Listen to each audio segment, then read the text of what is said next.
সম্পূৰ্ণ 12টা বছৰ পাছত যোৰহাট অভিমুখে যাত্ৰা আৰম্ভ কৰিছোঁ। যোৰহাটত বিশেষকৈ জোন লেভেলত এফএলএনৰ আৰপিসকলৰ ট্ৰেইনিং আছে। সেই গতিকে 5 দিনীয়া কাৰ্যসূচীৰে যোৰহাটলৈ যাত্ৰা আৰম্ভ কৰিছোঁ। প্ৰথমে বাছেৰে, তাৰপিছত এয়া লোকৰ দুজনমানৰ লগত যাত্ৰা আৰম্ভ কৰিছোঁ।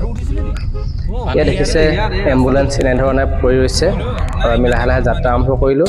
আৰু আমি গৈ পাওঁতে এনেধৰণে ইটো পাৰৰ পৰা এখন ফেৰীয়ে কমলাবাৰী ঘাটত আহি পাইছেহি। আমিও যাত্ৰা কৰিবৰ বাবে টিকেট কৰা যা যোগাৰ কৰিলোঁ। আমি 4 জনৰ কাৰণে টিকট কৰিলোঁ।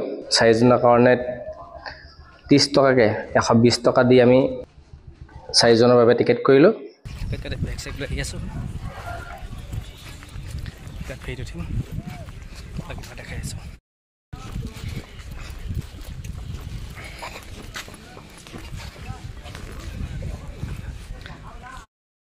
ভাবিছিলোঁ সেই ডাঙৰখন বুলি, এতিয়া বোলে যাব লাগিব এইখন সৰুখনত।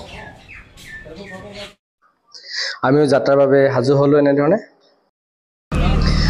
ফেৰী চলিবলৈ আৰম্ভ কৰিছে আৰু সকলো যাত্ৰীয়ে নাৱত খুব সুন্দৰকৈ বহিছে আৰু প্ৰতিজন যাত্ৰীৰ বাবে এনেধৰণে লাইফ জেকেটৰ ব্যৱস্থা কৰিছে। ব্ৰহ্মপুত্ৰৰ মাজত এনেধৰণে আমি এজাক হাতীক গা ধুই থকা প্ৰত্যক্ষ কৰিলোঁ সকলোৱে। আৰু তাই দুটামান দৃশ্য কেমেৰাত বন্দী কৰিলোঁ আৰু অলপমান ভিডিঅ' কৰি আপোনালোকলৈ বুলিও আগবঢ়াই দিলোঁ। হাতী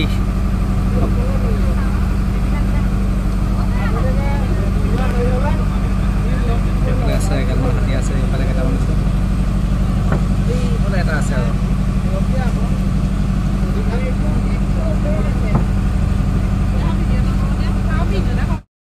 গাড়ী চলিলে দেই লাষ্টত। কি কোৱা, কেনেকুৱা লাগিছে উলটি বহি?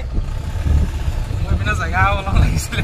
জেগা ওলাব নেকি? দুজন হ'ব মেজিকবিলাক হেৰি লোহাৰৰ নবনাই ইলাষ্টিকৰ বনাব লাগে। মানুহ সোমালে বহল হৈ যায়, অলপ বেলুন টাইপ বনাব লাগে। অতিপাত ঠাণ্ডা লাগিছে, কপি আছোঁ। শেষত আমাৰ গন্তব্যস্থান অসম কৃষি বিশ্ববিদ্যালয়ৰ ধনশ্ৰী হোষ্টেলত আমি উপস্থিত হ'লোহি।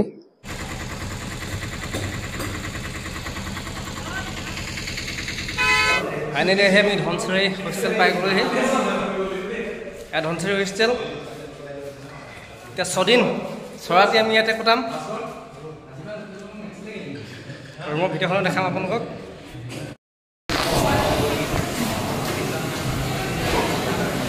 কেণ্টিন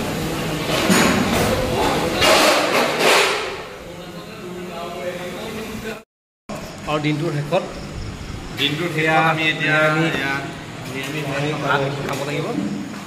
সকলোৱে খোৱা আৰম্ভ কৰি দিছে, আমি আৰম্ভ কৰি দিওঁ। বেয়া হোৱা নাই, ভালেই হৈছে। এনেকৈ আজিৰ দিনটো সামৰণি মাৰিলোঁ। ভিডিঅ'টো কেনে লাগিছে জনাবলৈ নাপাহৰিব আৰু পৰৱৰ্তী দিনকেইটা ভিডিঅ' পাবলৈ আমাৰ চেনেলত ছাবস্ক্ৰাইব কৰি ল'ব। ধন্যবাদ।